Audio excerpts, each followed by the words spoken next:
Non ci sono bandiere, non ci sono realtà politiche, la saga del pesce è di tutti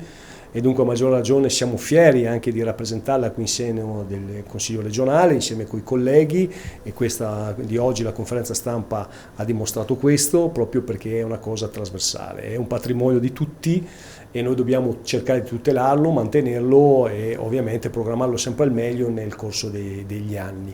Siamo arrivati all'85esima edizione. E dunque per questo, sempre nell'ottica della tutela della sostenibilità ambientale, ma al tempo stesso anche della tutela enogastronomica, e dunque a maggior ragione non abbiamo mai avuto nessun problema, diciamo così, di nessun tipo, e dunque a maggior ragione siamo fieri e orgogliosi di questo. Portiamo avanti le nostre tradizioni, la nostra storia, la nostra cultura, i nostri costumi e pertanto l'invito è ovviamente scontato a non solo nell'ambito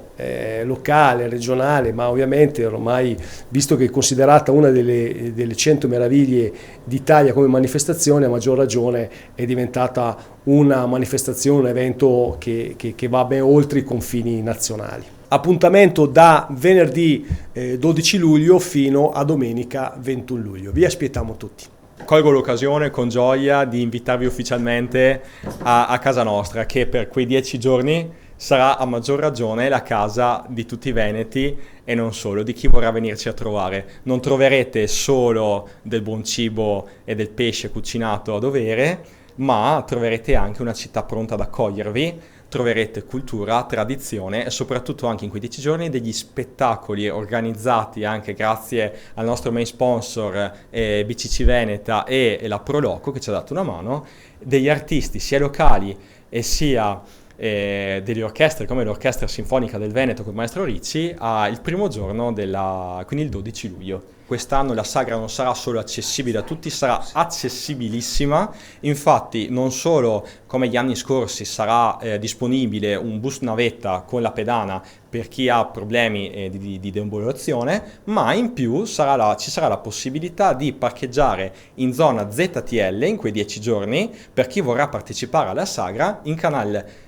San Domenico e Lombardo, quindi perché sia fruibilissima senza eccezioni.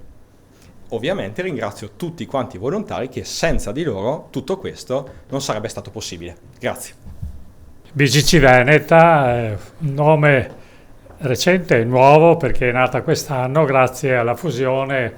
tra la BCC Patavina e la BCC di Verona Vicenza, quindi oggi per i volumi è la banca più grande non solo del Veneto ma di tutto il nord-est, però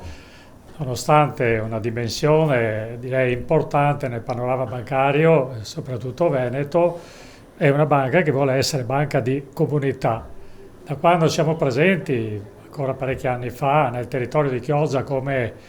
banca di credito cooperativo di Pieve di Sacco, poi Banca Patavina e ora BCC Veneta, siamo a fianco di questa realtà così importante, non solo a fianco del mondo della pesca, perché oggi diamo anche servizi di cassamercato al mercato ittico di Chioggia con uno sportello dedicato, ma proprio anche di supporto a tutte le attività che la comunità chioggiotta è in grado di esprimere.